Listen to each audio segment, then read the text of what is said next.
Барлықтарыңызға ассалаумағалейкум достар, сіздермен қазақстандық жаңа арна Делакс. Бүгінгі видеомызда камераға түскен 7 паранормальды құбылыстарды көрсететін боламыз. Видеоны жалғыз көруге кеңес бермейміз, сондықтан жаныңызға біреуді алып алыңыз. Ал ендеше бастаймыз. Бұл видеоны португалиялық ер азамат түсірген. Видеодан көріп отырғанымыздай өз қызының қалай доппен ойнап жүргенін көрсетуде. Бір сәтте қыз әкесінің артқы жағында қандай да бір адамның тұрғанын көрсетеді. Жігіт артқы жаққа қараған бетте артындағы кішкентай қыз кейпіндегі құбылыс тұрғанын көреді. Кішкентай қыз қорқынышты күлкісімен қараған күйі қатып тұр. Кішкентай қыздың шашы қара түстес ұзын келген. Солыңқыраған сұр терісі мен көз аймағы қара түнектей болып тұр. Мүмкін бұл жай ғана ойнауға келген жас қыздың елесі шығар. Бұл беймәлім видео Аризона штатындағы Флагстаф қаласында түсірілген. Операторға ескі мазарда елесті түсіріп алуға мүмкіндік туған. Видеода байқағанымызда жақында ғана қайтыс болған әйелін еске алып жылап отырған жігітті көреміз. Сол сәтте артында қандай да бір сұлба жігіттің иығын ұстағандай көрінеді.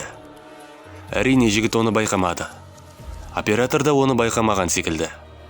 Егер байқайтын болса, оның қолы қалшылдап, қорқыныштан дірілдейтін еді. Ғаламтор желісін қолданушылардың айтуынша, күйеуін жұбату үшін келген қайтыс болған әйелдің елесі деп топшылаған. Бірақ күйеуі оны байқамады. Сібір ормандарында Юрий есімді жігіт бұзылған көпірді түсіруге келе жатады. Кейінірек камераны жоғары көтеріп мосттың қалай бұзылғанын көрсетуде. Егерде видеоны жайлатып қарайтын болса, көпірдің астындағы ақ киімді әйелді байқауға болады. Ол мүлдем қозғалмай бір нүктеге тесіліп қарауда. Юрийдің айтуынша ол видеода болмаған, немесе жай ғана байқамай қалған. Үйге барып түсірілген материалдарды қараған кезде анықтап байқауға болады. Бұл не болған? Желі қолданушылары түсініп көруге тырысуда. Біреулері фейк десе, біреулері тек камерамен ғана түсіруге болатын елестер дейді. Видеода Даниэл есімді автор өзінің анасымен 3 этажды үйде бақытты тұрады. Үйде көптеген антикварианттық заттар мен неше түрлі қымбат заттар бар. Шетелдерден алынған қымбат бағалы заттар басқа жерден кездестіруге болмайтыны анық. Даниэлдің анасы кішкентай күннен ескі заттарды жинауға әуес еді. Бірақ та барлық жиналған заттардың арасындағы ең көп қорқатыны мына екі зат еді. Үйдің кіреберіс есігінің алдындағы фарфорлы қуыршақ және де 3 қабатты ойыншық үй еді. Даниэлдің айтуынша, ойыншық оған оғаш әсерлер қалдырады. Мына видеода ол нақты айтады.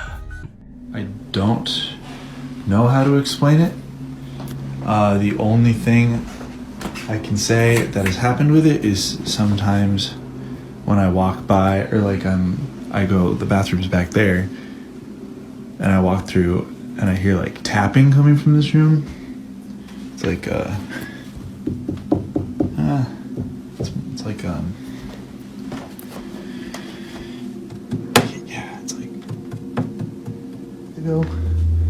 like the tapping kept happening, and I came over and I was trying to figure out like where it was coming from, but it was coming from this dollhouse and I don't know where, and it hasn't done it since. Даниэлдің айтуынша бұрын әпкесі қолданған ойыншық үйді өзгеше деп санайды. Тексеру мақсатында видеокамера қойып қояды. Түндердің бірінде бөлменің жанынан өтіп бара жатырғанда дауыс шықты. Даниэл мынаны байқады.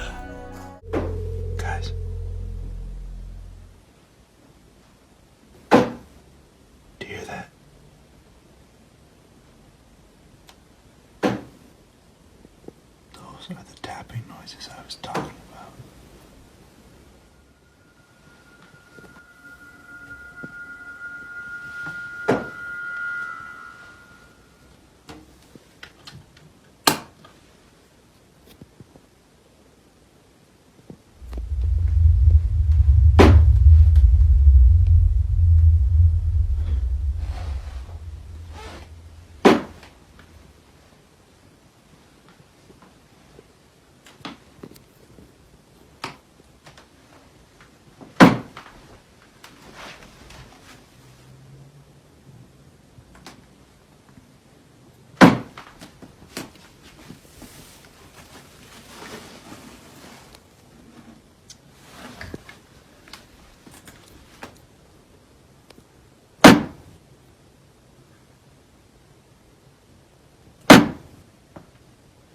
Where is this coming from?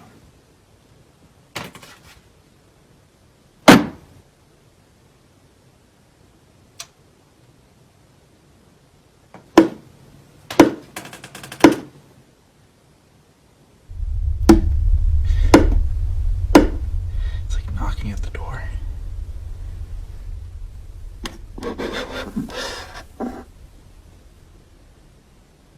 Hello?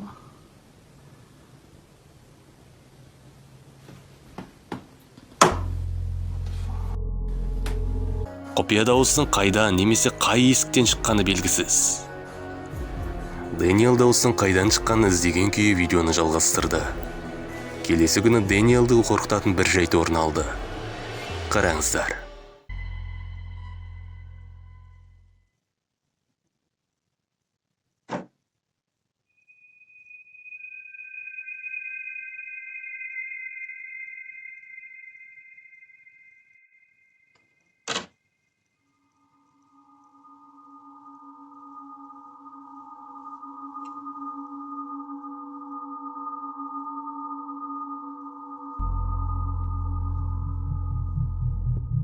Кішкентай ойыншықтар өздігімен қозғалуда. Құдды біреу олармен ойнап отырғандай. Және осы оқиғадан кейін 2 түннен кейін бір оғаш оқиға болды. Түннің ортасы. Есікті қаққан дауыс анық естілді.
Сырттағы камерадан есік алдындағы ешкім жоқ екенін көріп тұрмыз.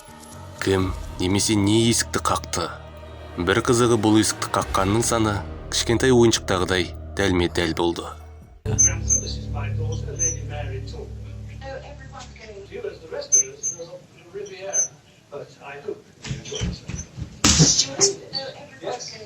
Келесі видеомызда үй иесі өзінің үйінде жалғыз емес екенін байқаған. Автор үйінде неше түрлі дауыстар естіп, көлеңкелерді, тіпті өзімен өзі қозғалған заттарды көрген. Осы оқиғалар жиі болғасын бірнешеуін камераға түсіп те үлгерген. Көрейік.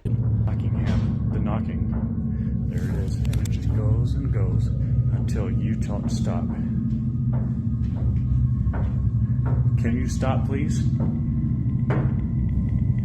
It's just right there. New? Okay.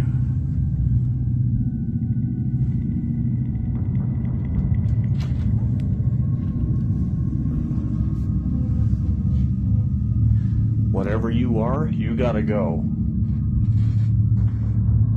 And that's... Yeah, I don't like that. I don't like that at all. Ары қарай видеода көргендеріңізде есігі өзімен өзі ашылады.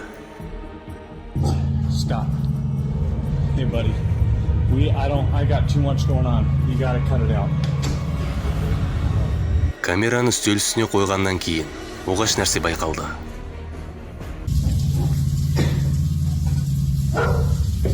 I asked you if you gotta go or you gotta go downstairs or something. Wherever you're gonna go, you gotta go. Calm down.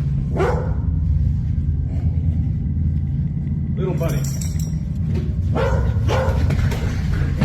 Егер біз видеоны үлкейтетін болсақ, қозғалып келе жатырған қара көлеңкені көрсек болады.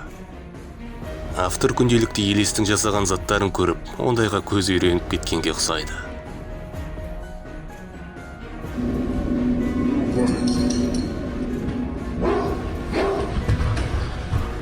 Келесі видеода баласының ойнап сурет салып отырғанын байқаған Рикки есімді әкенің видеосы. Видеоны күндізгі уақытта түсіріп алған. Риккидің айтуынша ол баласының бөлмесінің жанынан өтіп бара жатырғанда біреу өзімен өзі сөйлесіп отырғанын байқаған. Жай күбірлеген дауысты Рикки толықтай ести алмады. Бірақ бұл өзімен өзі сөйлескен адамға емес, бөтен біреумен сөйлескен диалогқа көбірек ұқсады. Құдды бір жанында бір адам отырғандай.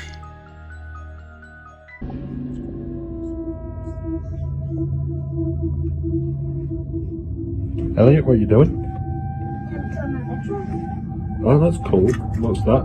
What's that in the corner? Oh, why have you drawn that?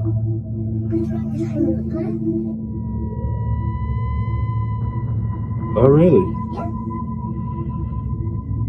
What does he do? Why? Because he does this. Oh, really? But I'm not allowed to tell anybody. Okay. Бала өзін оғашқылықтармен көрсеткенінің өзі қорқыныш тудырады. Сосын әкесіне өзінің күнде көретін адамның суретін көрсетеді. Суретке қарасақ асылып тұрған адамның бейнесі. Баласы көрсеткен жаққа камерасын бұрған сәтте асылып тұрған адамның бейнесі жоқ екенін көреді. Бірақ бұны баласы ғана көретіні анық еді. Бала барынша ағынан жарылып айтуда, бірақ оған ол туралы айтуға болмайтын еді.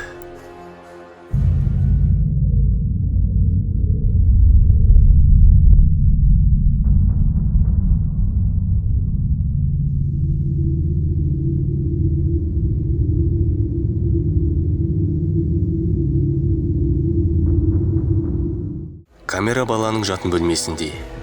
Ол біреумен сөйлесуде. Сол сәтте аяғынан тартып қалды. Бала қорыққаны ата-анасына қарай қаша жөнелді. Бұл болған оқиға туралы не айтар едіңіз? Қандай ойларыңыз бар? Комментарийға жаза кетіңіз. Күзетші болу оңай емес. Әсіресе түнгі уақытта. Бұл видео киімдер дүкенінің бірінде түсірілген. Көріп отырғандарыңыздай күзетші жұмыс уақытында дүкенді күзетудің орнына аздап мызғып алуды шешкен. Ол алда не күтіп отырғанын қайдан білсін?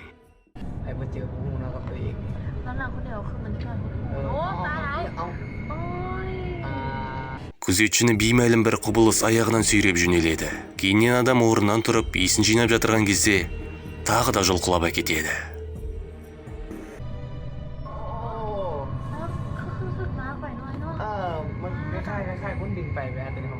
Иә, достар, осымен видеомыз соңына да жетті. Видеомыз ұнаған болса лайк басып, комментарийға өз ойларыңызды жазуды ұмытпаңыздар. Бізге сіздердің ойларыңыз өте маңызды. Әрине, сосын біздің арнамызға жазылуды ұмытпаңыздар. Сіздермен бірге болған қазақстандық жаңа арна Делакс. Келесі видеода кездескенше аман, сау болыңыздар.